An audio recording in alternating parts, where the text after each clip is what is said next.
Welcome to Inside Aesthetics, the world's leading podcast for injectors and aesthetic businesses. I'm Dr. Jake Sloan, an aesthetic doctor with over 16 years experience in facial aesthetics. And I'm David Siegel, an entrepreneur and business mentor with over 20 years of experience in our industry. Our podcasts are aimed at industry professionals, and any information or advice given is general in nature. You should consult with a healthcare provider before undergoing any treatment. You can also subscribe to us on Patreon for on-demand content for injectable and business education.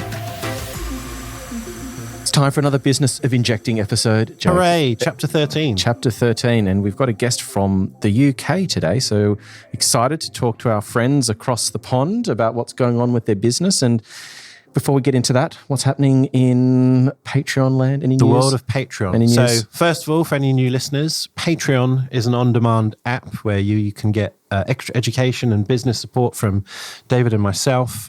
Just go to your app store in your mobile, look for Patreon, and then once you're inside there, look for Inside Aesthetics and you'll find us. And we're doing a 7-day free trial. Yeah, and it's not just about education. We've got a series of WhatsApp chat groups with people that have joined from all over the globe. We've got people that just started injecting 5 minutes ago, people that are international KOLs with oodles of experience, and different chat groups ranging from regenerative health to business-related topics, inject-specific, region-specific. So it's like a little melting pot of people from all around the globe who love this industry and want to support each other. So people sort of talk about problems in their business, problem patients, seeking advice, getting help, talking themselves off a ledge because things are just not going right. So so if you want to check it out, as Jake said, 7-day free trial, nothing to lose. We'd love to see you there, and the more the merrier. 100%, but you don't get access to the WhatsApps in the 7-day free trial. It's too complicated our end. But once you pay, you get access. Exactly. But as part of, the podcast rather than just our Patreon, we do something called IA Offers, which is where we partner with brands and companies, and we try to give you guys a bit of extra value or something promotional that might help you in your business. So we've got a number of companies already signed up, but one of our newest ones is with a Australian-based company called Ultrana Medical. I get it right? That is owned by Stuart Turner, who's been on the podcast before. Stuart's background is physio, but he's very knowledgeable about the world of ultrasound, and his company supplies Vino ultrasound devices.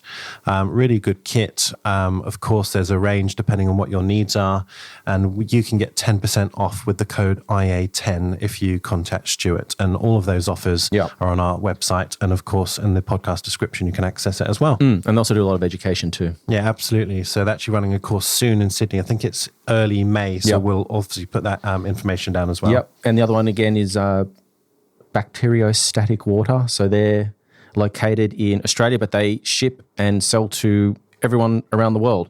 And if you log on to their website, you get a 10% off at checkout with the code IA10. And for anyone that doesn't know what bacteriostatic, I always get the word stuffed up, bacteriostatic water do. So they sell preserved saline and preserved water, preserved saline. So for all those people out there that want to make their toxin injections potentially less painful, and if you do sculpture treatments or anything like that, this is a place to go. They have a high quality product, and everyone that uses them that I've spoken to really rates their product. So yeah, definitely. And it's funny, in some countries, I don't know if Rhianna's encountered this, but it's quite hard sometimes to get hold of these things in your own country. They just run out. Yeah. We were out of stock for about 6 months. Oh, wow. Oh, my goodness, it was not fun. Yeah, so very steady supply here and good prices as well. So check it out, those offers. But there's plenty of other offers. We're adding to this on I guess, almost a weekly basis now. Yeah, stay tuned. All right, nice segue, because Rhianna sort of just joined that last bit of that conversation. So Rhianna Bell, all the way from Scotland. You're a registered nurse and you've got your own clinic, and you're part of our lovely Patreon group. And I guess the genesis of this podcast was what you've learned and implemented into your practice, and some of the discussions that we've had in our Patreon WhatsApp chat groups was how some of what we've been speaking about on here has helped you and impacted the way you run your business. And we thought, let's get you on and sort of explore what that actually means, what you've actually learned from this process, and just get, a feel and an understanding for you, your practice, your background, what the industry's like over there, and all that good stuff. Yeah, there's a lot to unpack there. Let's first introduce who you are.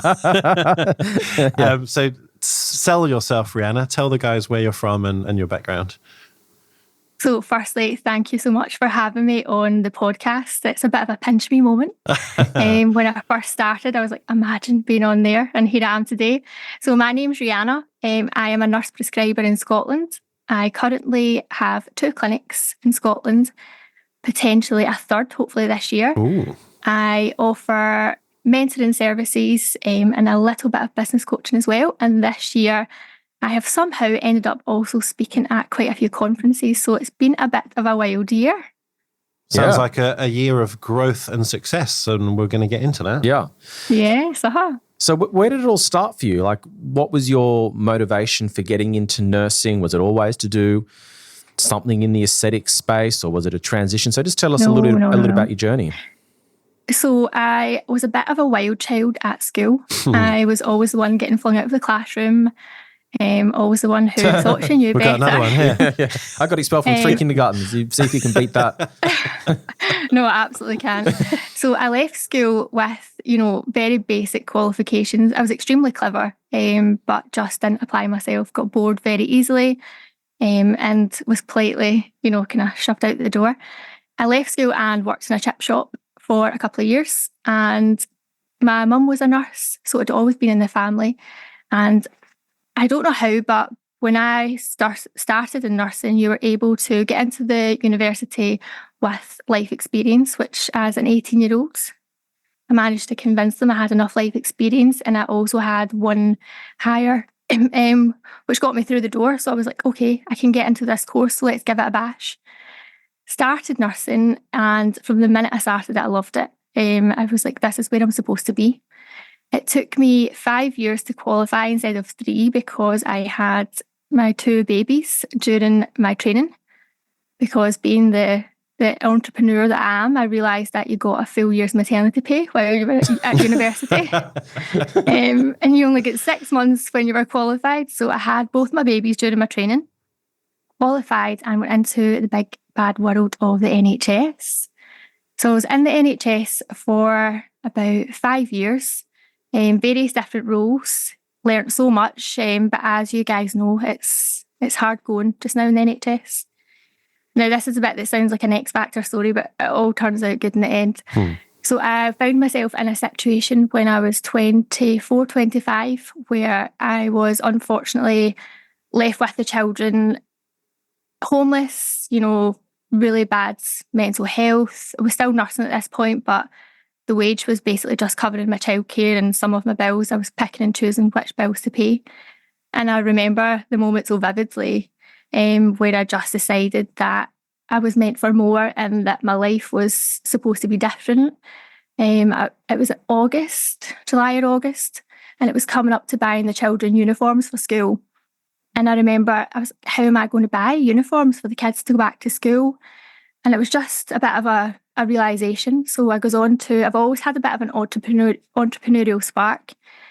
I goes online and started Googling businesses that, nurses can do. Just initially as a hobby, the goal was to be able to make enough money to live and to take the children away once a year for a week's holiday. That was the goal.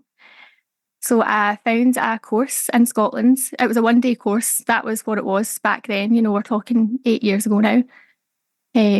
I managed to get a loan of £2,000, went and done my course, and that day goes on to Argos, buys a little doctor's case, gets my supplies, and then I started my business. I remember I used to, how you buy a box of filler. So I used to buy 1 syringe of filler at a time. Yeah. The local pharmacy, which was about 20 minutes away, they would sell you 1 syringe. So my patient would pay me the deposit, and I would go off in my car to the pharmacy and buy 1 syringe, go and do the patient, and then that's how it just rolled from there. And yeah, spiraled pretty quickly into, 8 years on, here we are today. Well, thank you for sharing that story. It's I'm sure it's a common story, particularly for working women or single parents. It's a real challenge trying to juggle work-life balance, and then you throw kids into the mix. It's tricky. So congratulations on what you've done. I've got a question about the chip shop. Did you do deep fried Mars bars? We did on occasion. And are they nice? And I really enjoyed it. I actually really liked my job. It's a very Scottish thing. They're actually not that great. They're not that good. They're overrated. Yeah. Overrated. Fair enough. All right, moving on from the Mars ones. So you did the 1-day course, and then we sort of fast forwarded to you sort of working independently. Where were you injecting out of? Was this like a room that you were renting? It was horrendous. It was awful when Alleyways. I look back. Yeah. So we done it from people's houses. That was common practice. Right. We didn't. There weren't many clinics, and certainly, I could never have dreamt of even having a clinic. So this was before regulation came in Scotland. So I would do it out of salons, and I would go to people's houses. I very often, when I'm mentoring, I don't mentor from a place of I'm an expert. I mentor from a place of these are the mistakes I have made, and this is what I've learned. And when I look back at when I started, I did not have the knowledge or skills to be doing what I was doing. I just didn't know any better. I was naive. You didn't have the same resources that we have now. There wasn't the same training, education network. So I kind of bypassed the knowledge skills network, built up a patient base, and developed my knowledge and skills as I went. I think, frankly, that's a very common story with most injectors. We've all done the 1-day course. I did it too in 2008. And you sort of go headfirst into it. You dive in thinking, cool, I can do Botox, but you don't really understand what that means, and you have no idea what the breadth of issues could be, let alone the business side of things. And I don't think there's no excuse for it these days. But back then, we didn't know what we didn't know. I mean, it was just the way things were done. So it's always easy to criticize the past, but I think that we know better now. We know better now, but the training's still not that much better, which is kind of doesn't really progress much. In fact, there are companies offering learn everything in a day, let alone one skill. Yeah. So I don't know if we've progressed, but I think our understanding as experienced injectors, we've certainly realised how it could be better. Yeah, it's just like learning any other trade. I mean, this is a set of skills. Yeah. Like it takes 3 to 4 years, like as an apprentice, before you can even think about going out on your own. So it's kind of interesting the way we've thought about it. So you're sort of moonlighting, or is this full time? Are you doing hospital at the same time? No. So that I'm working. So I worked in night shift. Right. I done permanent night shift, and luckily I had a really, really supportive boss in the NHS who supported me to progress with my aesthetics career. Right. So after about 6 months, HIS is Health Improvement Scotland. So that is who regulates us in Scotland. So they came out 6 months later and said, in Scotland, we are now regulating all medical practitioners. And I think it was about £1,500 to register. And if you didn't register, you could be prosecuted, was what we were told at the start. So obviously I was like, how am I going to open a clinic? How am I going to pay for all this? So I partnered with another local injector, Madison, who has been a massive part of the business. And we went to, do you guys have, no, you won't have Prince's Trust, but Prince's Trust are a charity who fund, help young people in business. So we were given a £7,000 grant from Prince's Trust. And that's what opened our very first clinic. Right. And that was just a gift? You don't have to repay that money? No, we had to repay it. But I think it was like lower interest rates. It was like Dragon's Den. So I look pretty young. Yeah. And if you imagine 8 years ago, we had to sit in front of this panel of like 3 older guys and explain to them what we wanted to do. Now, 8 years ago, Botox, fillers, etc. was not a common thing. So we're trying to convince these 3 guys, us 2 young girls are going to open up this medical clinic and we're going to be offering all these treatments. And one guy just stopped and went, is this legal? Are you allowed to inject people?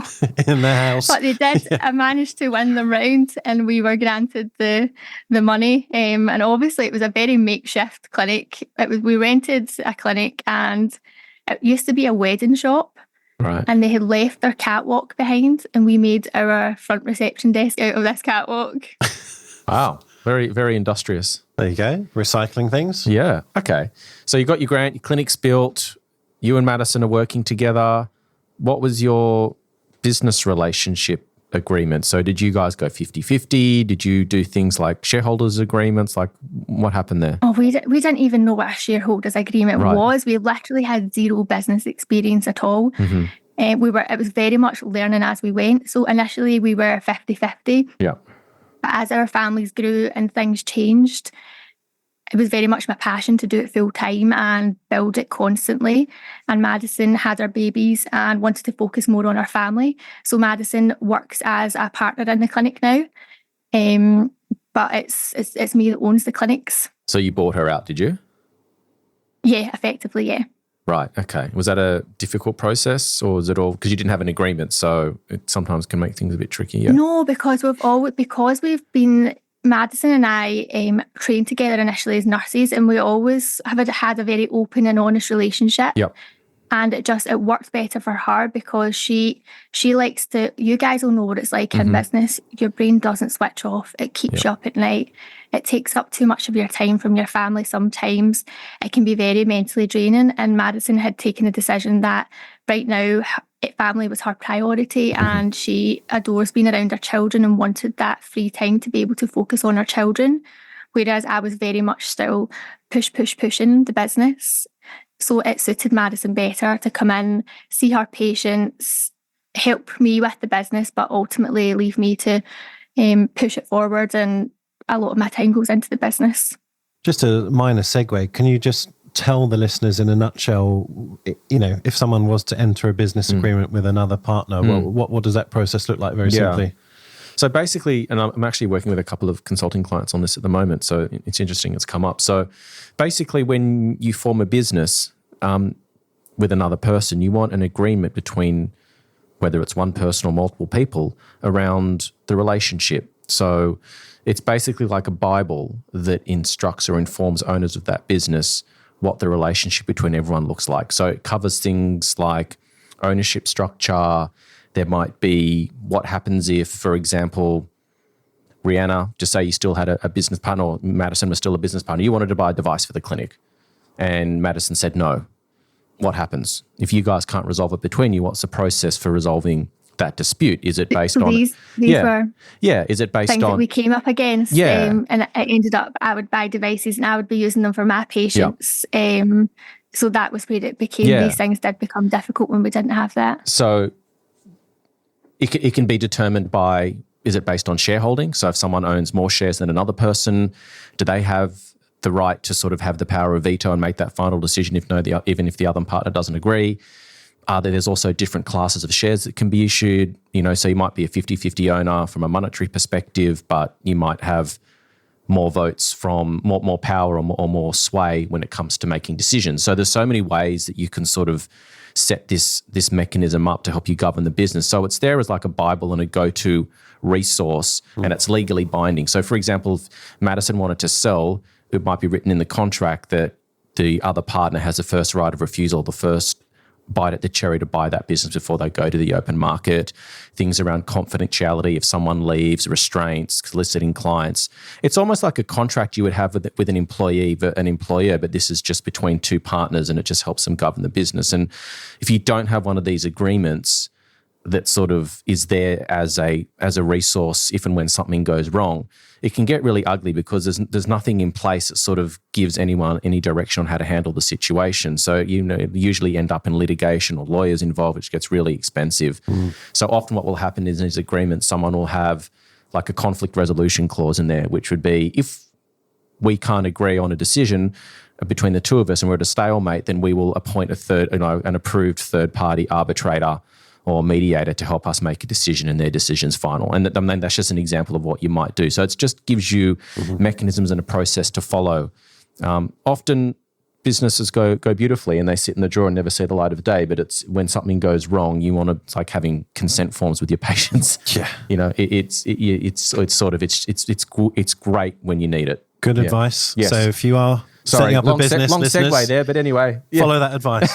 Don't just have a casual chat over a pint. No, exactly. So there's no such thing as a handshake. And as Which is kind of what we did when we started the podcast. And as my my late father used to say, who was a lawyer, friendship stops at $2,000.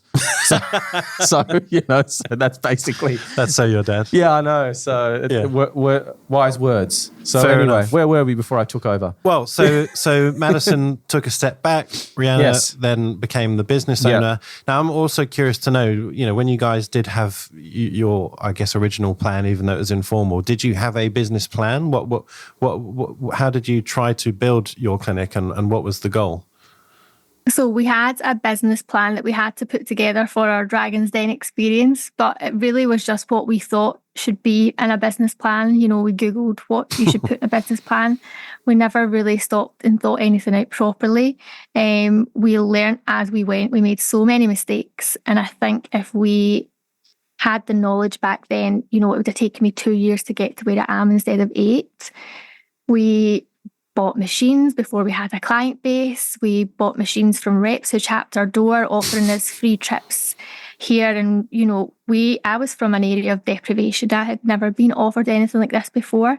So for someone coming in the door and saying, I'm going to take you to Italy to show you this. And we were like, oh, they're going to take us to Italy. So we jumped into a lot of things and didn't do any of the research, didn't have a strategy, a plan. We had so many disasters, but we learnt valuable lessons as we went. What sort of devices did you guys invest in? I'm not going to name the brand because it turned out to be a disaster, but it was effectively a fake hydrofacial machine. Oh, right. Interesting. And we were given, it is a brand, we were told you can hand it back to us at any point if it's not working for you, and that'll be that. You have all these warranties on it. We didn't consider the cost of consumables, which we had to buy directly from them.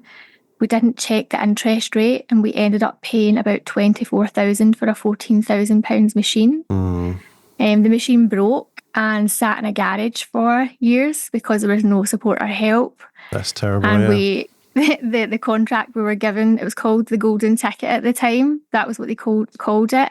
Was invalid because apparently we hadn't been told, and we didn't read all the small print, was that we had to update them on our figures like every month for us to be able to hand it back to them to say it wasn't working. So lots of mistakes. Yeah, interesting. I've just finished recording a piece of content for Patreon, which is everything that you need to consider before buying a device. And it's just based on my personal experiences with all the mistakes and screw-ups that I've made. And a lot of what you just said is covered in that. Often these devices are what I would call an emotional purchase. People get excited about a new toy. It's like buying a new car, or I guess for a female, a handbag. It's an emotional purchase, and people in this industry love a new toy or a device, and they get emotionally invested in having this. I think as well. When you're starting out in the industry, you're looking for quick wins, quick fixes. And people are coming in promising you're going to have queues out the door because you've bought this machine. And when I started in the industry, I was so young, I was so naive. I believed everything everyone told me. If they said it, it was gospel. So brilliant, great, let's do it. Why is everyone not buying one of these? So I think as someone becoming into the industry, and it's something that I see happening quite often, you do look for the quick wins, quick fixes, quick ways to get patients through the door, and there isn't any quick fixes at all, which I know now.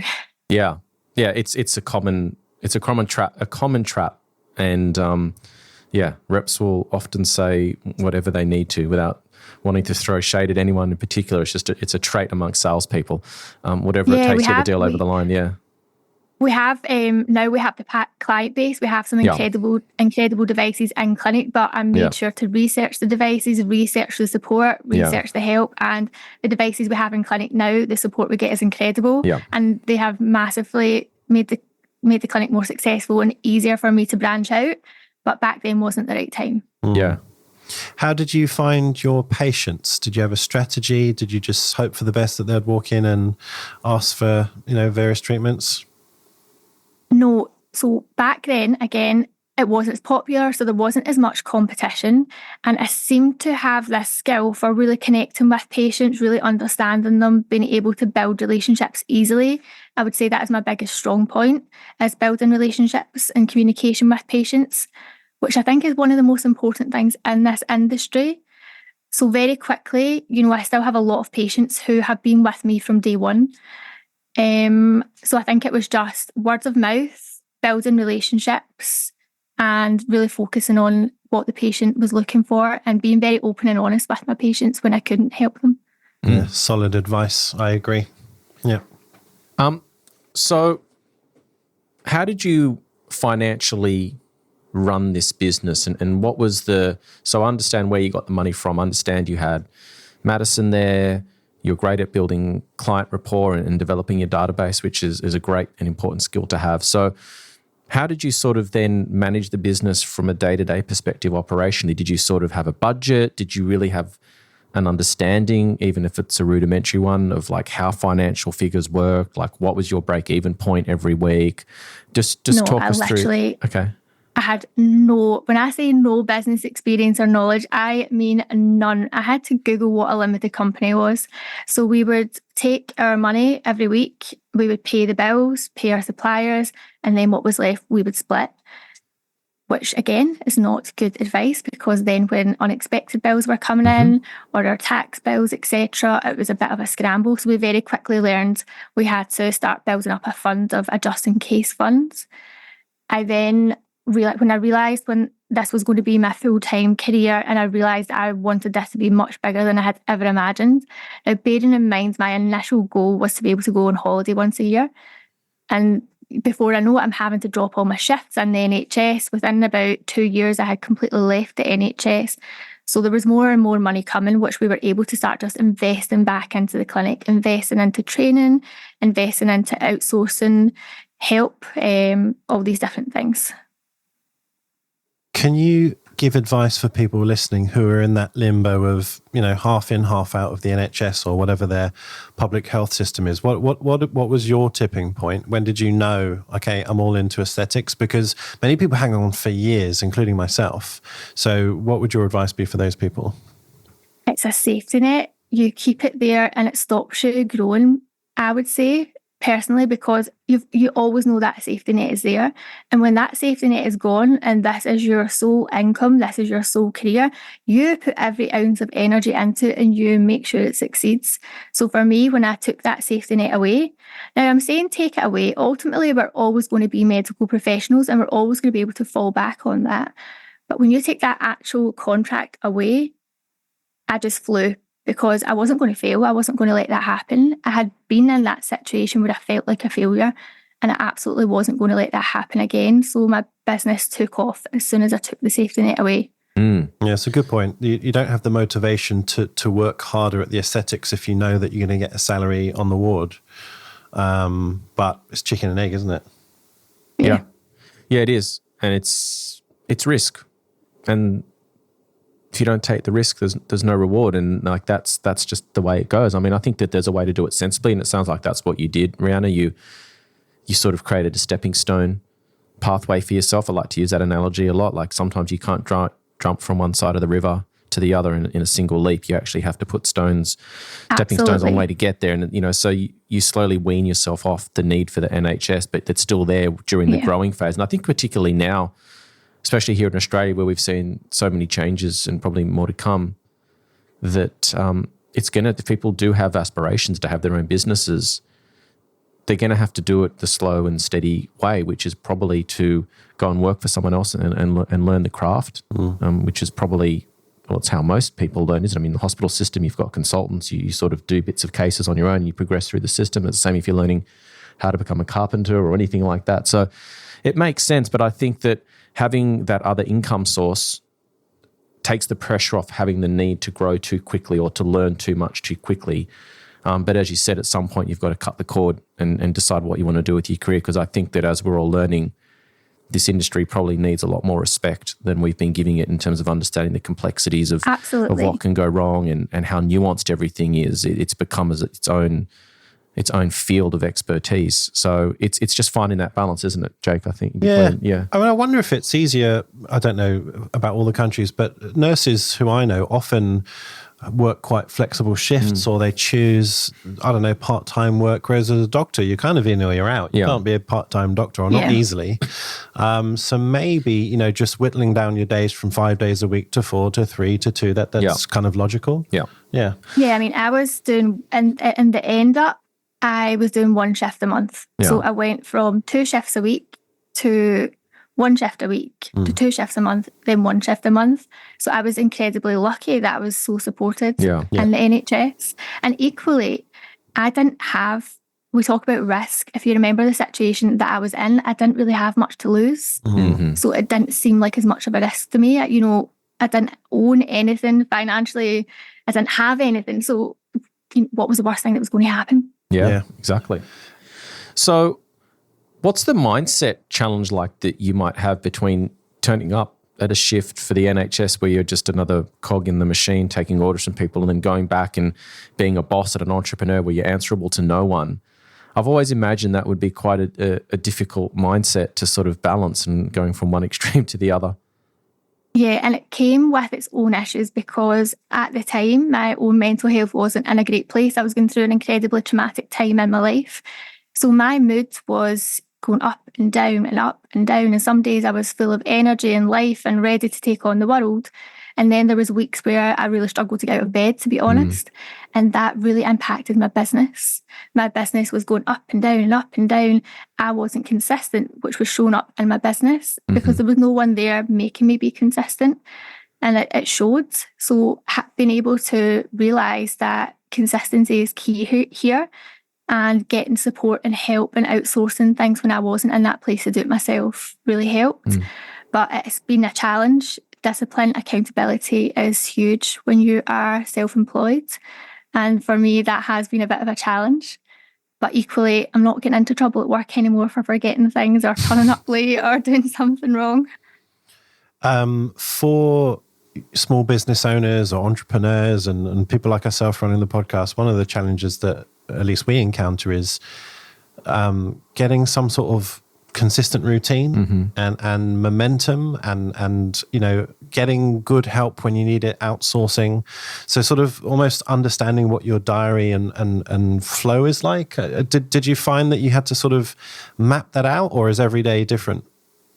Yeah, and I would say probably only the last year is when I've done that real work. I had a point in my life last year where I had hit my ultimate goal and I felt empty inside. Now, that girl who started out thought that this girl that had hit her goal would be the happiest person in the world and all your dreams were fulfilled, and that's what life was about. And I hit that goal and I genuinely felt so empty, unfulfilled and sad. And I realised that it was because I didn't ever I just set a goal that I thought my goal should be. I had never done the inner work. I had never looked at why I was doing what I was doing. I had never looked at who I was as a person, what my strengths were, what my weaknesses were. So once I started doing that real inner work to map out who I was and start accepting the parts of me that aren't great, i.e. I'm disorganised, I'm not good with routine, and becoming okay with that and putting things into place to help. For example, a lot of outsourcing. I'm a professional outsourcer. Things became much easier, and I learned to love myself for who I was instead of constantly trying to be this person that I couldn't actually ever become. I was actually diagnosed as neurodivergent last year, and that has helped me massively because it's helped me understand exactly who I am and why I'm never going to be this really organised, on-time person. What does neurodivergent mean for those that, like me, that don't know what you're talking about? Neurodivergence, an umbrella term for a neurodiversity. So in my case, I was diagnosed with ADHD and autism, and it was a bit of a shock. I always knew it was a bit different, but that label, we're hearing it more and more and more, and I think it's because it's something we're speaking about more and becoming more aware of.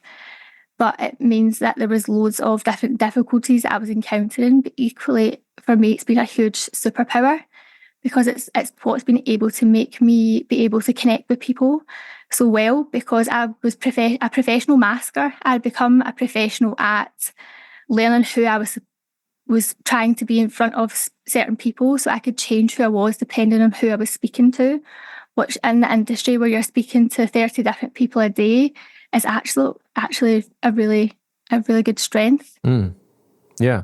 Do you feel you're being genuine when you do that though? Do you feel that like is there an act you're putting on when you're connecting with people, or is it just a different part of your personality that you're tapping into? I think it's a different part of my personality that helps me relate to people. It helps me put myself in their shoes and feel their feelings. I'm a huge empathist, and being able to do that gives me a real, clue as to why they're sitting in my chair. Yeah.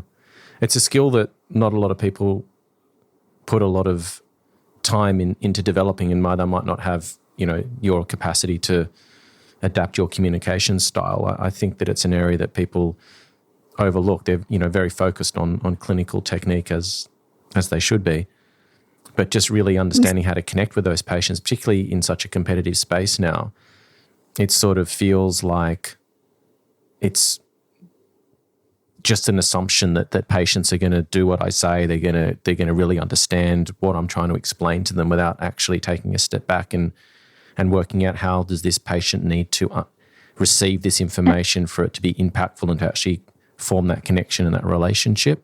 I think that even if you don't have that natural ability, it's something that we probably need to consider. What do you think, Joe? Yeah, it's interesting. It's funny that you said you'd not heard the term. I hadn't heard the term probably until the last year or so. And weirdly, and I don't know why this keeps on coming up on my TikTok feed, but you get people explaining what neurodivergent means and what ADHD is and how to manage their life and or manage in a business setting, how you can change things. And it's really interesting that you sort of, the penny dropped for you. Like, how and why did it drop for you? Because it seems to have been powerful for you. Hugely, because I'd spent my entire life trying to fit in. I had never been good at maintaining friendships. I had never felt like I fitted in right as a child, right through adulthood, which is, I think, why I found the NHS so difficult as well, because it's large groups of women working together. And for me, that was just so exhausting. So I think just giving myself that, allowing myself to be who I am and recognising the strengths and forgiving myself for the parts of it that I didn't like. So yeah, it was a huge point for me. I think there's a lot more neurodiversity in entrepreneurs than we would probably we're aware of just now. I see it so often. I think, do they know they're neurodiverse? But it seems to be something that's really prevalent in entrepreneurs. Yeah. Do you find you're good at multitasking? Massively good at multitasking, but not always good at finishing tasks. See, I would argue that's not good. It's like I'm talking to a mirror. I was going to say, like, you guys need to get offline and talk about this because, joking aside, but in a business relationship like Dave and I are, we've had to learn about our strengths and our weaknesses, and we certainly have very different skill sets. And, we still occasionally bump heads over things, but then I always go back to, well, David's not going to see this how I see this. So I have to either explain it differently or do it differently because there's no point in just arguing over something. Do you agree? Yeah. It's David, I don't know about you, but when I hyper-focus on something, when I decide something's important, that's all I can think about. Yep. And it's taken me quite a bit of adjusting to realise that actually my point of view isn't the only point of view. And sometimes the things I'm hyper-focusing on aren't that important. Yeah. Oh, 100%. Yeah, absolutely. I mean, sitting there and wiring a bonsai tree for 7 hours and it's like the whole world doesn't exist. Doesn't answer his phone, doesn't go back to emails. It's just bonsai. I call it turtle modes. Yeah. So this is a thing I've been speaking about on Instagram is turtle mode. So turtle mode for me is when I just socially shut down. So I can't look at my phone. I wear baggy clothes. I basically hide from the world. And that's when I'm in turtle mode, when my head's just had enough of everything else. Yeah. By the way, guys, she's saying turtle, in case you don't... Turtle. Turtle. As in teenage ninja mutant. Yeah. Yes. So very quickly, what do you do outside of work? We've spoken a lot about work. Do you have any hobbies? How do you get out of that headspace? Our podcast. Yeah, listen to the podcast, I guess. It's so bad. I don't really sleep either. I don't know why, and it's not something that impacts me. I only need a couple of hours sleep a night, and that's fine. Wow. And everyone keeps saying to me, you need to find something that you enjoy out with it. You need to find a hobby. But I am so passionate about what I do. When I try and do something else, I'm just constantly thinking about the things that I could be doing within my business. Yeah. And it's not just the business, it's just the aesthetics industry in general. I absolutely love it. And I've not found anything yet, which is a problem in itself. Yeah. That really rings a bell with me. Do you remember we did a podcast ages ago? I can't remember our guest's name. It was in COVID and it was about mindset and we spoke a little bit addiction as well. Mike That's Diamond. That's right, Mike Diamond, Yeah. yeah. And in that podcast, as we were doing it live, it transpired on me that I'm a bit of a loser and I have no hobbies. And, I kind of thought, oh shit, I must sound like a real dick here. But actually, Mike spun it the other way and said, well, actually, that is your passion. That is your hobby. Yeah. And that's what gives you joy. Yeah. And so maybe you're one of those people. That's just what you enjoy. I mean, I do try. I took up watercolour painting last week, but I wasn't particularly good at it. I try hobbies now and again, and I buy every single thing related to that hobby you could potentially buy, do it for a week, and go back to reading and podcasts and webinars. Yeah. Do you have an addictive personality? Do you think? Yes, very much so. Yeah, I've got a friend who sounds similar to you, and you can give him, I don't know, a game on his mobile phone, and he'll become obsessed with it for a couple of weeks, and then he's on to the next thing. Just like little projects. It's a neurodivergent trait as well. For periods of time, I'll just do the same thing over and over. I'll have the same breakfast every day, have the same snack every day. It's interesting. Yeah. I wonder if everyone's had all these issues. And we, as you said, we just haven't recognised them before or picked them up or even been able to identify them. Well, that's what I was going to say. Were you formally diagnosed? How did you have this epiphany? Yeah. So it was actually, and she won't mind me speaking about it because she's very open herself. My daughter really struggled with the transition from primary school to secondary school. And again, I was completely unaware, but she then subsequently was diagnosed with neurodiversities. And when we were going through the process, they were like, have you ever been tested or considered it? And as I was, doing all my daughter's things, I was like, okay. And then I was looking at my mum because obviously there's there's links to it being a hereditary thing. I don't like saying illness or condition because I don't believe it is. And I'm looking at my mum thinking, do you think she knows? I mean, when you think about it logically, I'm only just saying this as I'm thinking about it, we're all different sizes and shapes and races. So why wouldn't our personalities be different as well? It makes sense, right? I have a theory about it. And there's no evidence-based science. This is literally Rhianna's theory that we are so overstimulated now. We have, back when our parents, they'd come home from work, they would speak with their family, they would sit down, they would unwind, they would relax. We have mobile phones, we have laptops, our work comes home with us, we've always got technology or information coming at us. And I think this is potentially an evolution of the brains and its way of coping with all this constant information. Yeah. Again, that's just my the nervous system's not really designed to receive the amount of stimulus. And so I think this is, you see a lot of people who break, they have nervous breakdowns, they turn to drugs and alcohol, and even sometimes these devices can become a drug in themselves, and it just becomes like all these coping mechanisms that people put into place. So it's an interesting space. You mentioned being really passionate and loving what you do, and I think there's a message in there as well that I think a lot of people, I mean, obviously, you can't do what you want to do all the time. There's always elements of a job that you don't like, or, particularly in this industry, a patient that you don't like, or someone at work that irritates you. But I think that a lot of people settle for doing their job or what they're going to do for a career and don't really think about the fact that, am I really doing what I want to do? Am I doing this job because that's what's expected of me, or I went to university and I should become a professional and that's just the expectation? But I think that when you do find what it is that you love, it never really feels like work. There are elements that irritate you, just like in any situation. But it's like, are you really passionate about this? Is this where you want to spend the majority of your life? I can definitely resonate with that. I mean, I had convinced myself that I was going to be a surgeon and this type of surgeon. I threw myself into 2 degrees at university to get there. Parents funded everything, and there's a little bit of guilt that goes with that because you've got to fulfill the dream of what your parents have given you, right? I did it for a decade, and then I couldn't carry on. I just was fed up, burnt out, miserable. Don't know, there wasn't one specific trigger. I just said, I'm done. And I didn't have a plan. I mean, luckily I'd been doing aesthetics in the UK, so I had sort of a plan B, but it wasn't thought out that way to sort of do a U-turn. I just stopped and thought, I have to do this.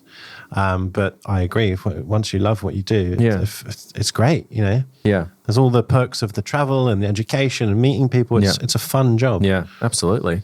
Yeah. So, Rhianna, you've got 3 clinics now. So let's work backwards a little bit from there. How did you... Two. Working on 3's coming, right? So there's obviously things are going in the right direction. So just give us a little bit of backfilling there in terms of what's happened between now and when we sort of just left off with kicking Madison out, Madison leaving, and you sort of successfully carrying on your own. She's still very much in the business.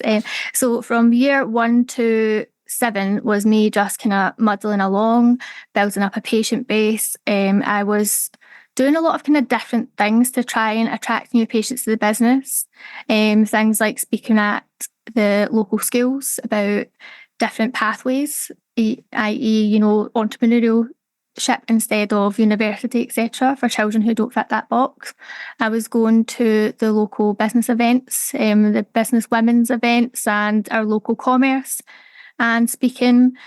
So I was doing loads of different things to get people in and just building up that, but not particularly doing much, not growing or advancing. Very much like you said earlier, focusing on the technical skills and the anatomy and filling up those knowledge and skills buckets, but never really stopping and looking at what it was I was offering to my patients on a wider scale.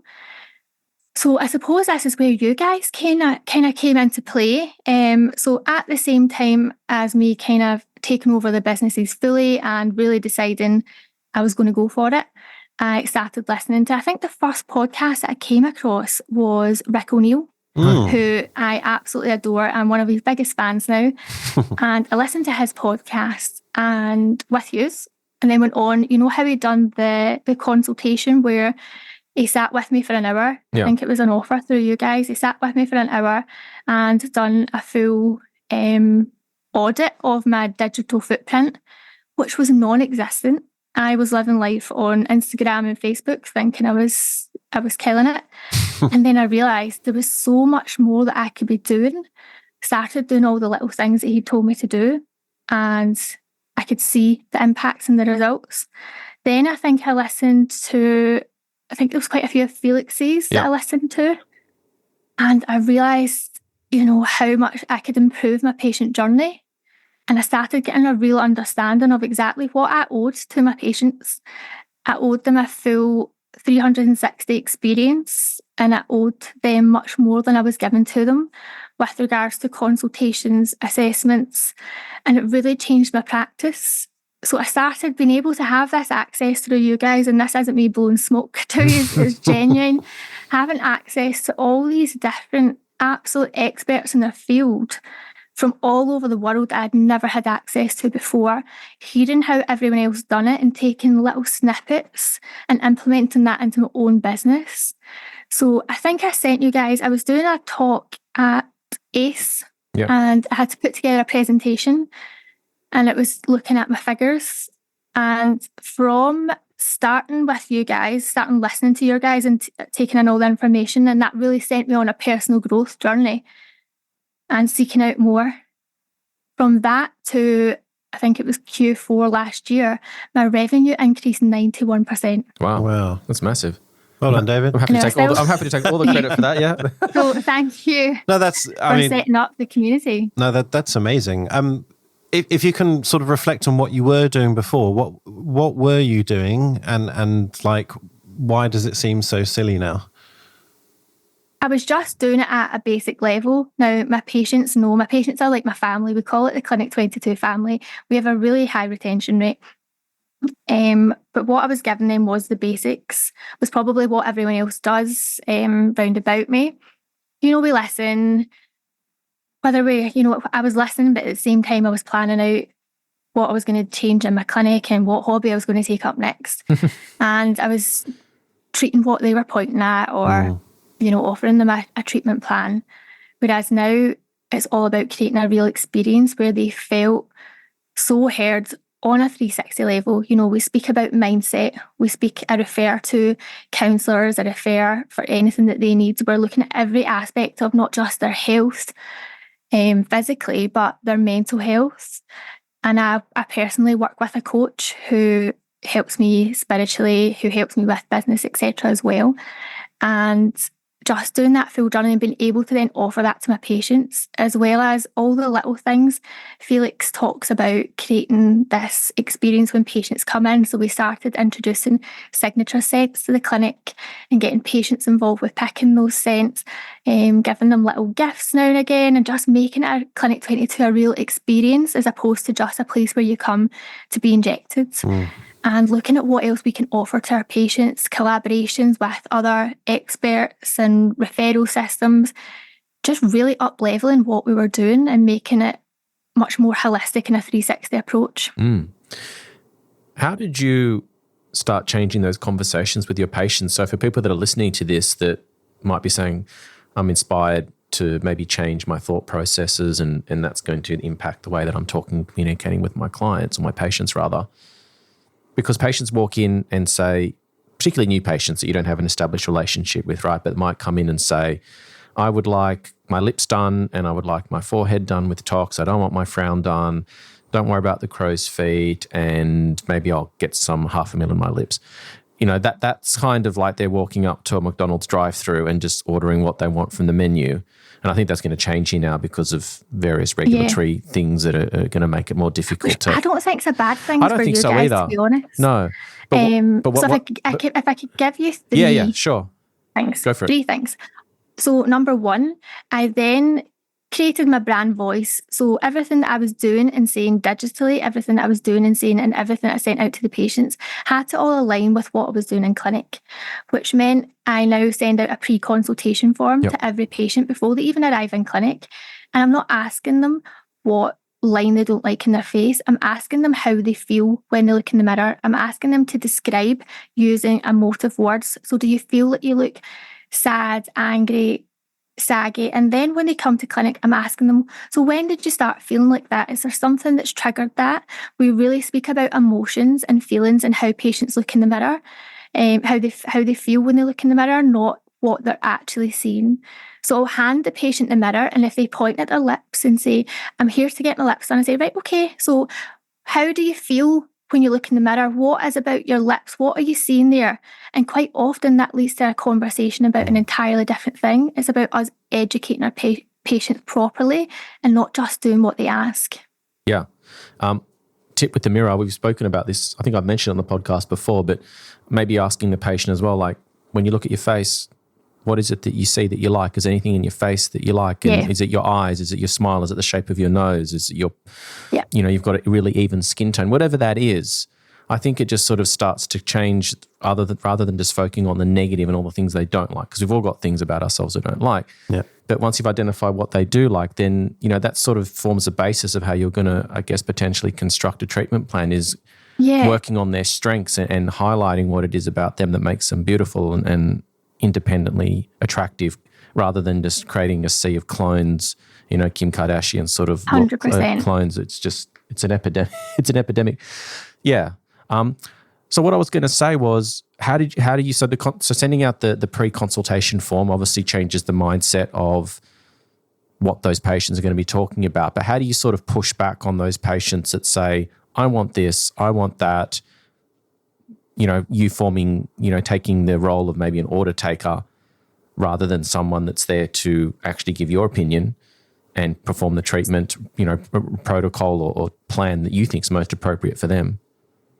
So quite fortunately, because of the way that we do represent ourselves, we don't get too many patients like that. Yeah. Most of our patients come to us because we know we are going to give them a comprehensive treatment plan, and we're going to do what's right for them, and we're going to tell them no if it's something that's not right for them. But when we do get that odd patient in, I'll kind of have a laugh and a joke, and I'll say, okay, so I have been training in this for 8 years. I'm an absolute expert in my field with what we're specifically speaking about. So let's just play along with me and, break it down that way, add a bit of humour. I'm quite a sarcastic, humorous person. So break it down that way. And if someone is really adamant they're looking for a treatment and I don't think it's going to benefit them or the risks outweigh the benefits, I won't do it, and I'll give them my reasons why, and I'll speak with kindness and with love, and I'll give them alternatives or refer them. But I absolutely wouldn't carry it out. I've actually taken a lot of treatments. When you go onto my website, there's no option to book tear trough filler, to book nasolabial folds, to book cheek filler, because I'm not allowing patients to tell me their treatment plan because they don't know the anatomy, the aging process. It's not their job. That's what they're coming to me for. Yeah, I couldn't agree more. And this is where I think the regulations are really going to help injectors, even though they're losing their minds at the moment. It's going to be good in the long run, that it will level the playing field, but also it will make patients much more open-minded because they can't, choose those things off the menu. And I think what you said was really important, Rhianna. It's about sort of creating a lot of different touch points with your brand. So whether it's the messaging on your website about who you are and how you consult, maybe that, a little spiel on your first page about what to expect would be good. Same for your Instagram, have that messaging consistently about, what you offer, what you do, what you don't do is probably more important.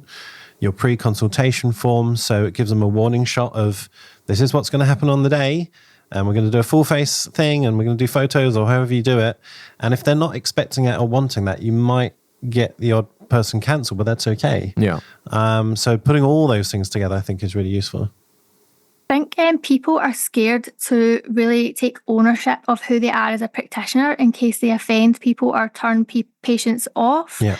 I think they're scared to niche down on who they want to be treating. But actually, what ends up happening is when you niche down and you are really take ownership of your brands, you end up with a patient base filled with people who you love treating, filled with people who value and respect your opinion, and you will never ever go into work dreading a day full of doing lips. And any patients that I have said no to, 90% of them have come back and thanked me. And even last week, I quite often have mothers and daughters, grands, I get all the generations through. And the mother was in having a facial done and she said, I cannot thank you enough. Her daughter had come to me for Botox the week before. And I said, you don't need Botox. We're not at that stage yet. There's not an indication for it. I can see what's bothering you, but SPF facials. And she said, I've told everyone about it. I can't believe you turned her away. You turned the profit and the business away.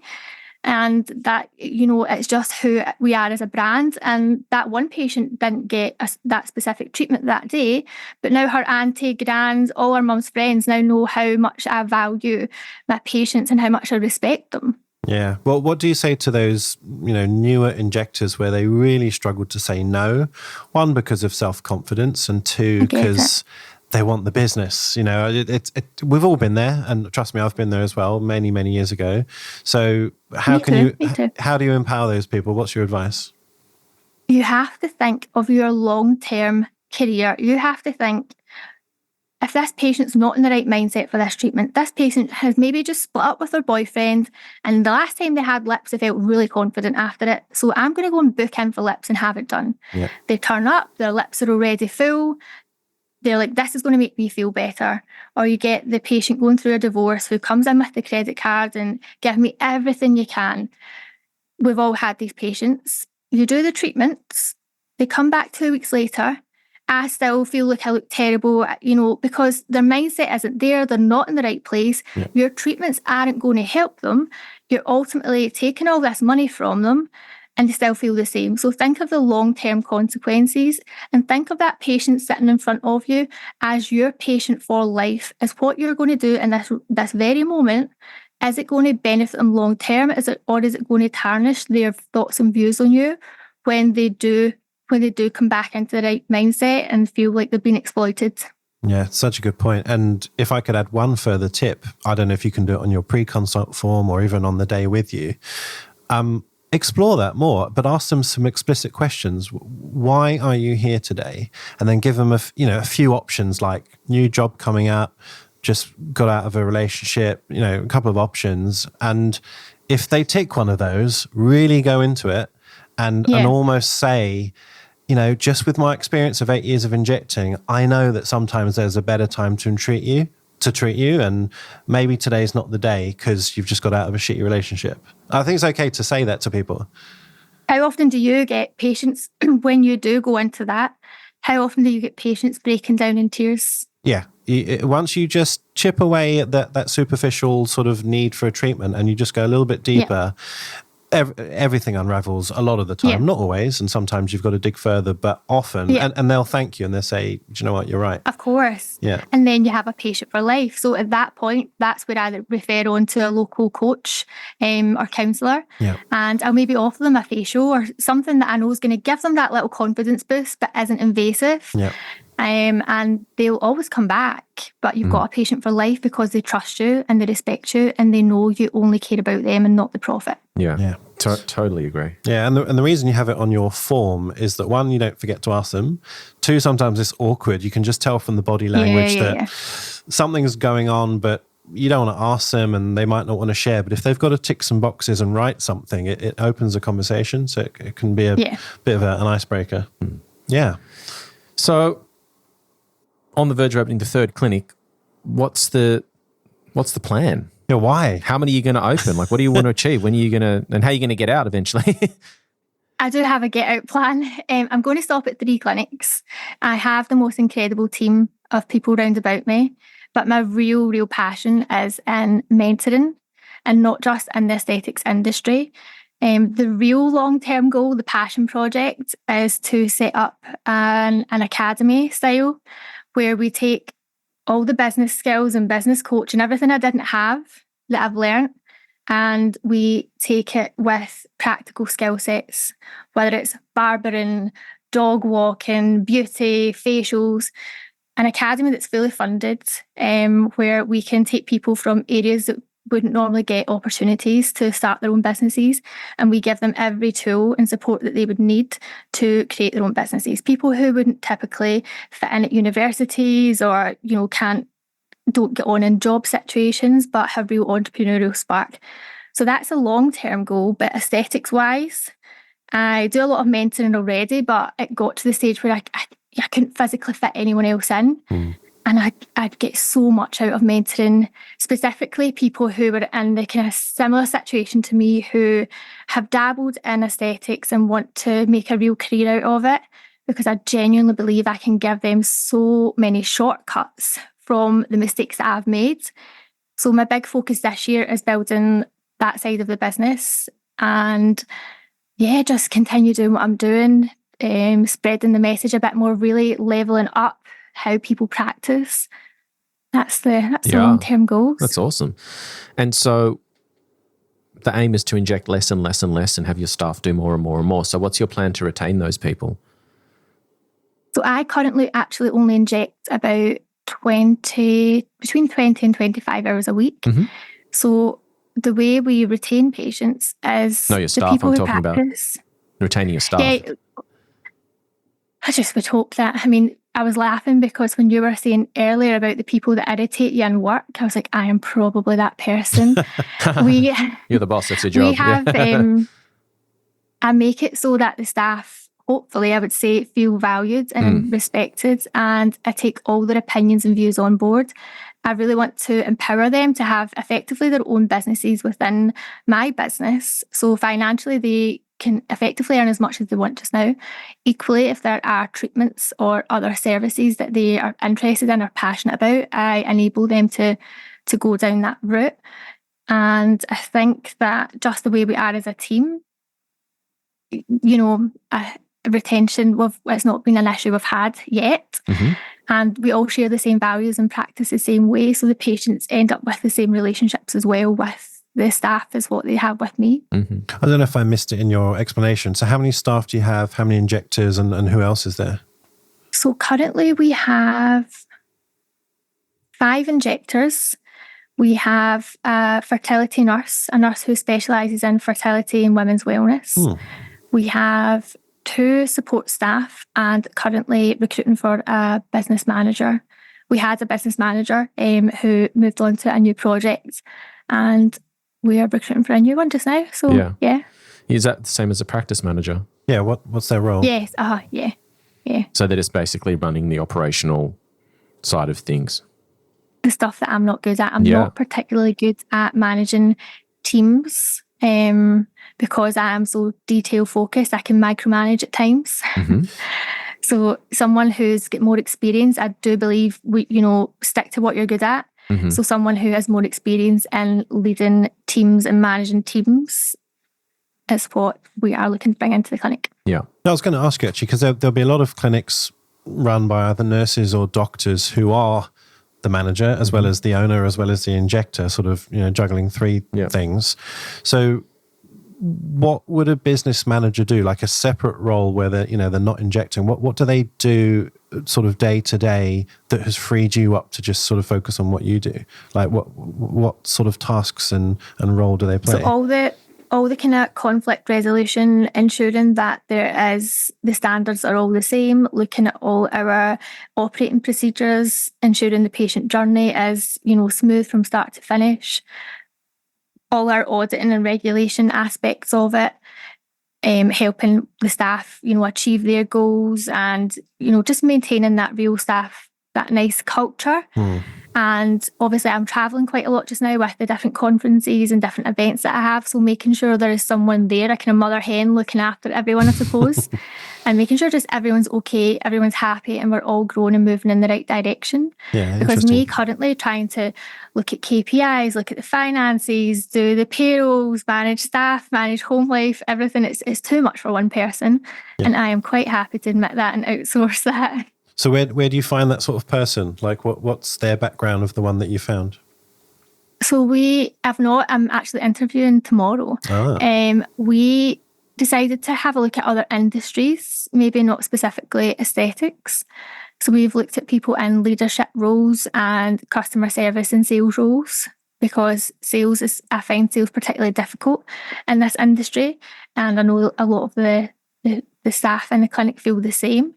So I know there's so many areas that we can continue to grow in. So someone just to help facilitate that. So we've got a real mixture of people that we're interviewing from loads of different industries. Great. Excellent. And just what are the range of services that you offer at the clinic? So obviously you've got, your fertility nurse there, and if you do skin treatments, you said you do facials. Is that done by you, or you have dermal therapists? Which I used to, if someone said skin to me before, I shuddered. I was like, just give me a needle and let me inject them. I don't personally do the skin treatments. The other girls are much more passionate about it than I am, but now I see the importance of it. When we're looking holistically, there are so many things that you can do when treating the skin, and it's such an important aspect of our patients' treatment plans and journeys. So we use Skin Pen, we use Hyperfocus, and we recently bought the Alma Harmony XL laser. So we offer all three of those. Laser is very new to us, and I'm really enjoying using the ablative laser. It's been fun. I've liked that one. The results have been insane. So skin is a huge aspect of what we do now, but previously wasn't, because I was counting freckles while trying to do facials. And what sort of falls under your injecting menu? What stuff do you have? What choice of toxins do you have, and why? And same for fillers. So I recently switched to a brand called Nuceiva for my toxins. I really liked playing with all the different dilutions with that. I do inject my toxin probably quite differently. I use different dilutions for different areas of the face. We really, when I look at the way that I done toxin even just probably a year or two ago compared to how I do it now, it's a much more personalised approach. It's much more really looking at every aspect of where that muscle's coming from. I also, on occasion, I will use Botox or Aslure for specific patients, because some patients just get better results with others. But my patients never ever tell me what, I don't allow them to ask for a specific one, because I don't believe, I'm prescribing the treatment. So I know realistically which one will work best for them. With fillers, I use Teoxin. I always have, for two reasons. One, they supported me right from the start of my career when I was buying one syringe at a time.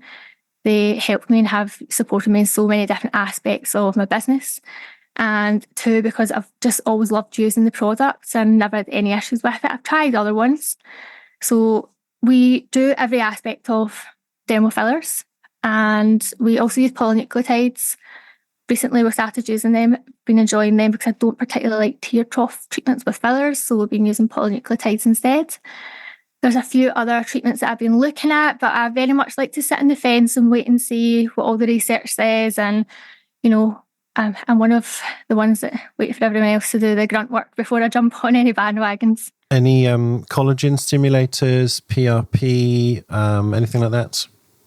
So collagen stimulators is something that I'm really interested in, and definitely I'm looking to incorporate. But I'm very cautious. So I only trained in nose fillers about 2 years ago because I was so terrified of the complications that could cause. Yeah. And I wanted to make sure I was on my A game and, I was really up there before I'd done that.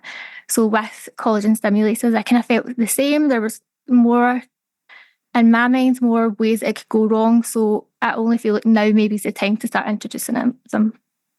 That's really good advice. Yeah. And look, nose fillers, it's funny, here in Australia, quite rightly and sensibly, a lot of injectors, in fact, most injectors don't offer it, and they have no intention of learning. They just decided, because of the messaging of some of our, more experienced injectors and people like Greg Goodman and others, they're like, this is high risk. This is like the scary one. If you're going to skip one treatment, skip maybe, glabella filler, forehead filler and nose filler. And I think that's reasonable. So I went down to London and trained with Dr. Ayad Harb, who's pretty, I don't know if you get, so he's pretty renowned in the, so I'd done a full fellowship with him before, and I'd already done advanced nose training as well before I put my hands on a patient, because there was no other way for me.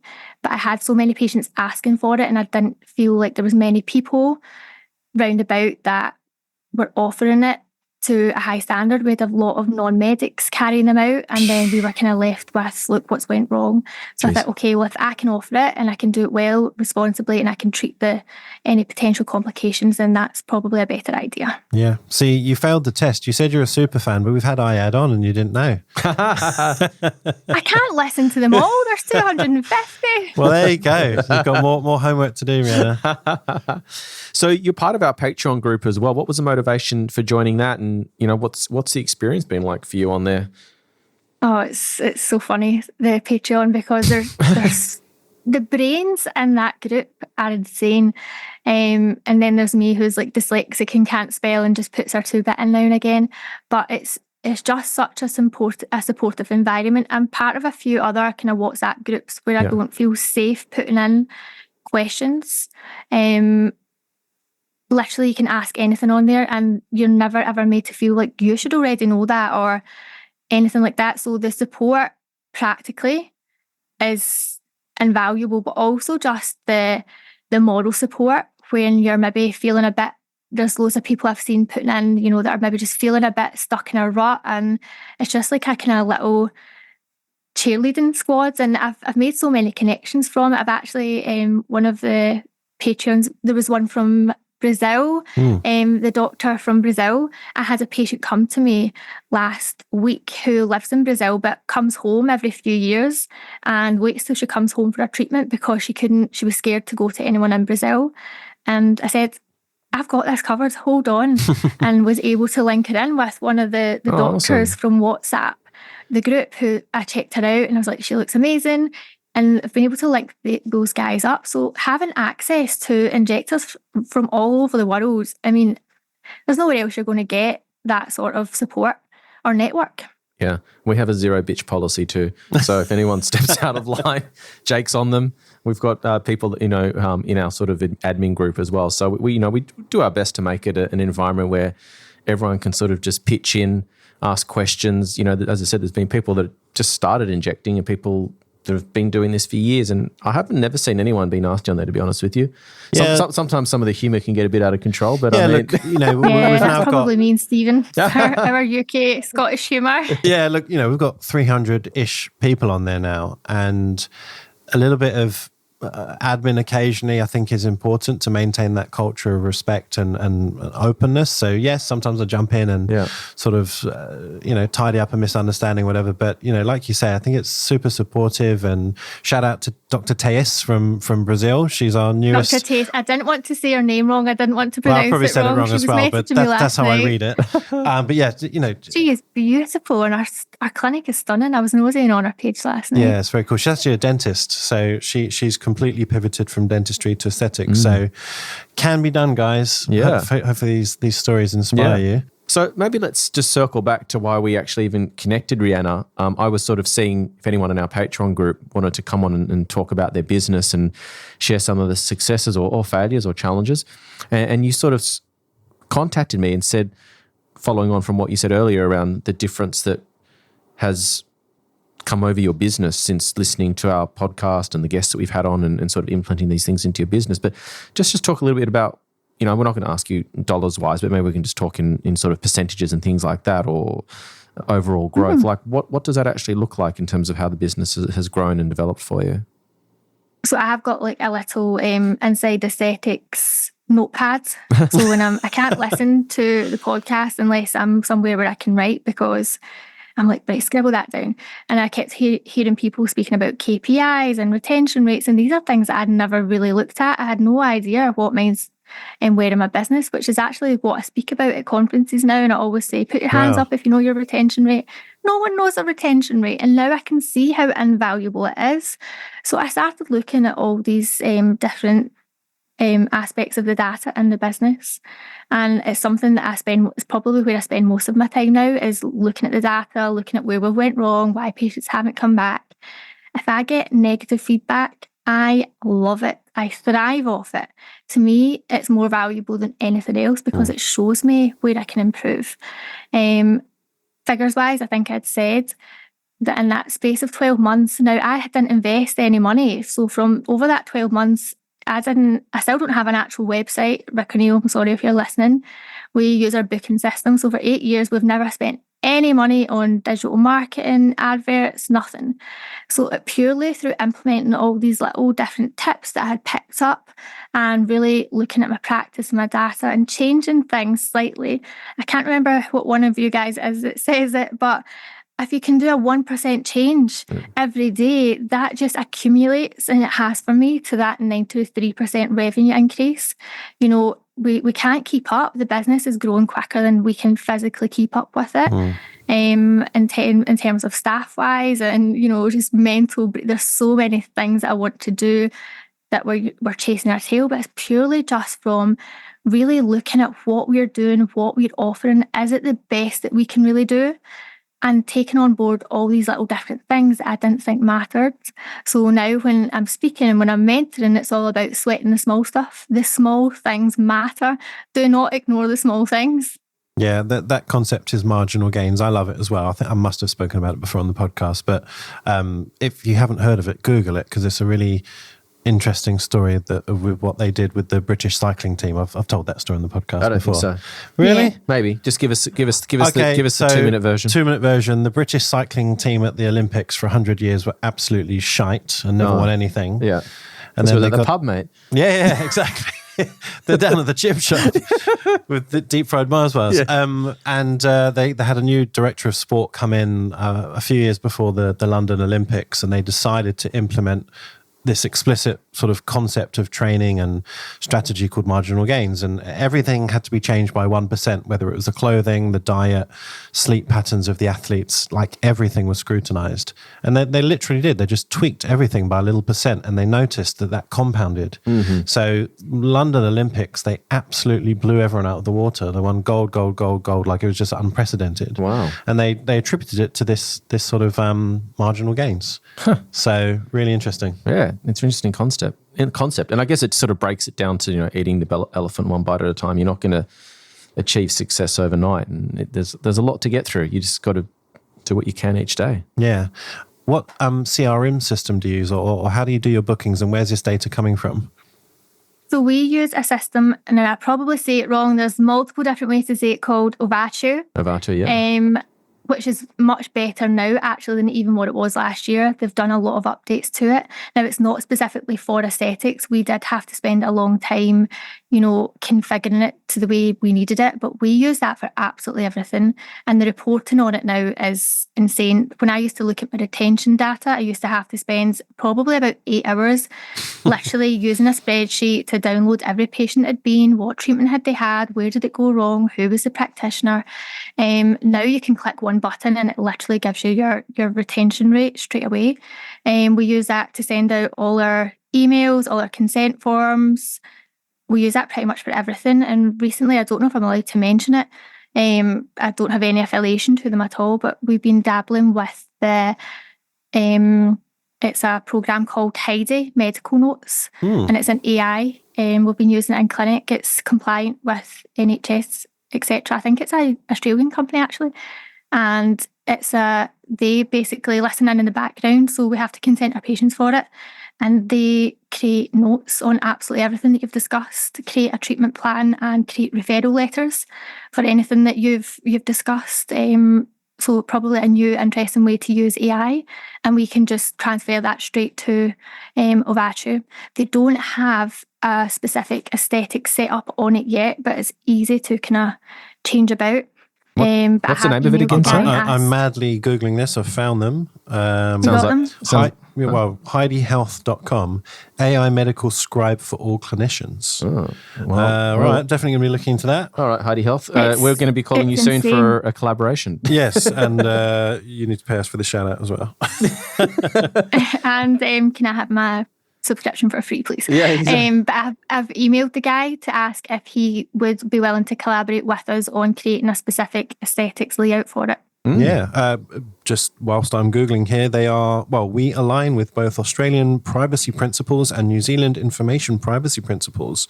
They're also available in Canada, UK. So interesting. Thanks for that little golden nugget. Yeah, well, and I genuinely I've never spoken to the people that own it. I've got no affiliation to them at all. I might be getting a phone call tomorrow. Yeah. What is your retention rate? And what's good and what's bad? And where did you start? So I don't really know where I started at with it. I'm currently sitting between 74 and 76%. It's good. And I find it best calculating it over a 12 to 18 month period. Yeah. And one of the things that I picked up on it when I was looking at, what patients haven't we retained and why. Now I take this to extreme levels. If I've not retained you, I'm on your Facebook page, checking if you've moved country, checking if you're pregnant, you're lucky I'm not emailing you to ask you why. You're knocking on the door. Hello. Hello. Hi there. And one of the things that I realised is when we were launching new services, we were doing offers to get it out there. Yeah. And we had new patients coming who were specifically interested in offers. Yeah. And we weren't retaining them because they were there because it was an offer, not for any other reasons. So I'm still facing the backlash, I think, of the offers that we previously done. Yeah. And it doesn't align with us how we practice. So that's all kind of coming together and shown in the numbers. So I can now physically see that in those numbers. Yeah, it's the tight ass factor. That's it. Yeah, which at times, they are. They're just professional bargain hunters. Stop the Groupons, the Scoopons, all of that bullshit. It's just killer. Keep that money and use it to reward your loyal patients who have been coming to you, long term. Yeah. I'm just curious to know, or maybe tell the guys listening, when you say retention rate, so let's say a toxin patient, when are they considered not retained in a 6 year? months. Okay, 6 months. So they have to have come. But we sit about 70. I think we're about between 68 and 70% at 16 weeks just now for toxin. Yeah, it's good. And at 6 months we're sitting about 74. Yeah. So for filler patients, after 12 months, we send them, now they're told to expect this, we invite them back in for a review of their treatment, because at times, once your treatment plan is finished, if it is based on dermal fillers and they're not interested in looking at their skin, 12 months is a perfectly reasonable time to wait. So we wait 12 months, invite them back in for a review. We then go down a kind of marketing chain where we'll remind them that we're there. And if they don't come back to us within that kind of 18-month period, they're considered not retained. But we do check retention rates 12 months, 18 months, and for toxins, 12 weeks, 16 weeks, and 6 months. So when you drill down into your data of 16 weeks for a tox patient, I think it's like 60 to 70%, something like that. And then 6 months is obviously a bit higher. What's the reasoning? Why are those people not coming at the 4 month as recommended? So we do have some patients that just come once every 6 months. Okay. We have quite a little cohort who come with money from birthdays and Christmases. Okay, yeah. Which is fine. They just like, they like it for the summer and we have a cohort of patients who are younger who just don't need it every 16 weeks. Yeah. Every 6 months for preventative is more than enough for them. Mm-hmm. Okay, fair enough. Yeah, because sometimes you might look at your numbers and go, it's lower than I wanted, but there's a valid reason why it's lower than maybe the average. So, yeah. Yeah. And do you track it between different practitioners within the space? Yeah. Yeah. When do the alarm bells go off? That's What's awkward. the number? Just if I want everyone to be the same, because if it's not, then everyone's not getting the same journey. And it's not, we have a no blame culture in the clinic at all. If someone's retention rate is lower, it is not a conversation of why is your retention rate lower? It's a conversation of, okay, are you maybe not enjoying this treatment, or do you need some mentorship, or let's look at how I do it compared to how you do it. Let's all do a peer review and see what we can do to improve it. I want it to be a very supportive environment. I don't want my practitioners ever feeling like they're getting the blame for something, because ultimately it's down to me to make sure they have those skills and knowledge. I think it's nuanced. I mean, I think that to me, the numbers are an indication that something, if the numbers are not where they should be, it's never a conversation of you need to be upselling, you need to be making me more money. The conversation is, or was, because I don't own clinics anymore, thank God, is something's going wrong in this process. These numbers indicate to me that you're not doing your job properly. And either you don't have the skills or you don't have the will, and we need to get to the bottom of this, because if those numbers are where they are, it means you're not consulting properly, you're not connecting with the patient appropriately, you don't have the confidence or the skill set to suggest and put forward that treatment plan, you're not doing it with conviction, you're not worried about follow-ups with your patients. So for me, those numbers were a reflection of a job not being done properly, and I needed to investigate further other than you're not making the money that you should be making. The money is the byproduct. Secondary. The byproduct. Yeah. Is this why it absolutely has to be. Sorry, I was going to say, is this why you gave a lot of the more day-to-day stuff to Cassandra? Because if you spoke like that to a therapist, they'd probably be crying. I would burst out crying. Oh, this is I'm just like, me. maybe that's why I'm talking to people that are either wondering why these conversations are coming, or giving them the explanation as to why they should be happening. I mean, I was always very direct, but it never came from a place of like cruelty or wanting to be rude. It was just like, here are the facts, and you're either in the wrong job or you don't have the skills, and we need to get to the bottom of this, because you're not doing what's best by the patient. At the end of the day, we're here to take care of our patients, and if the patients aren't being retained and your numbers are not where they should be compared to everyone else, there's something that's going wrong here. We need to get to the bottom of it. No, it's true. It's true. So I mean, sometimes, at the end of the day, this is your business. You've put all your risk on the line. You're the one that's having the sleepless nights. You're the one that's with the loan, taking all the risk. And at the end of the day, people don't work for you for free. They're not just there yes, they might enjoy the place they work at, and I'm sure you've got a great environment in your clinic. But at the end of the day, if you weren't paying them, they're not going to be there. Yeah. This is why I outsource these things, because I would be like, I'd be crying, they'd be crying. Yeah, no, this is why I'm an outsourcer. Luckily, we don't have those issues. We've not come across those issues in clinic. There are definitely things that we need to improve on as a team, which we are putting strategies into place for. But we're just learning as we go, because we've never even been a team up until recently. But that's why I outsource. If you're not good at it, if it makes you uncomfortable, outsource it. Sound advice. Do you want a job, David? I've been doing my best to stay unemployed since I sold my clinics. You're doing all right. You're mentoring a lot of people. Yeah, I'm pretty busy. Yeah.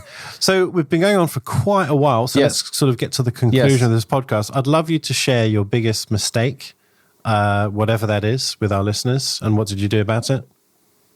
My biggest mistake was limiting myself, I had the belief for so long that because I was a nurse, or because I was from an area of deprivation, or because I didn't have money, that I couldn't achieve what I am now achieving.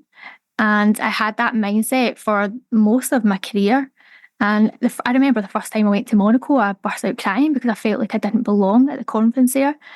And when that mindset changed last year, when I started coaching, and I cannot explain the difference.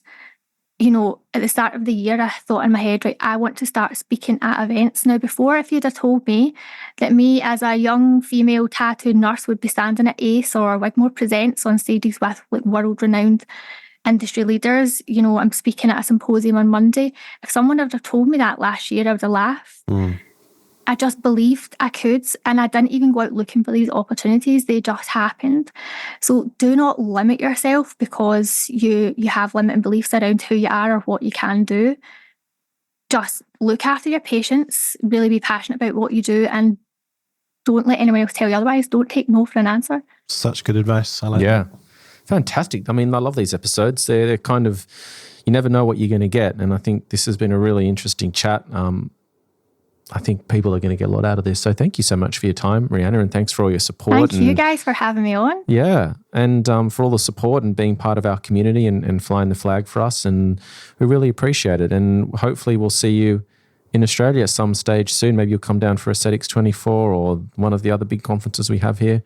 It'd be good to have a little community. We're going to have a barbecue or something, Jay. We'll do something very Australian. Would love to do that. And yeah, congratulations on what you've done. It really is impressive. And, you know, hopefully you and maybe us have inspired someone to have a different mindset and not have those limiting beliefs and imposter syndrome. Yeah. It's a real thing and we all struggle occasionally with it. But some really good advice there. I know that a lot of people, my own network, who are going to be listening to this, please go back to the very first podcast, start from the beginning, work your way through them. There is so much value in them. I just can't explain how much value for free you're going to even get out of the podcast. And then the Patreon obviously is even more. So dig your way back through. Don't stop here. Thanks very much. And we will hopefully see you in person soon. Yes, absolutely. See you later. Take care. Thank you. Bye-bye. Bye. Bye. Hey guys, during our chat with Rhianna, she mentioned this really cool tool called Heidi Health, which is essentially like having your own AI assistant to help you with all of your clinical notes. So if you want to spend more time with your patients and less time doing paperwork, head over to HeidiHealth.com and sign up for their 7-day free trial. And after that, Jake and I have got you covered with an IA exclusive offer. You can grab a full membership of Heidi Pro for as little as $99 a month, and you get your first month for free. So just hit the link at the bottom of the podcast to take advantage of the awesome deal. For our latest news, follow us on Instagram at Inside Aesthetics Podcast.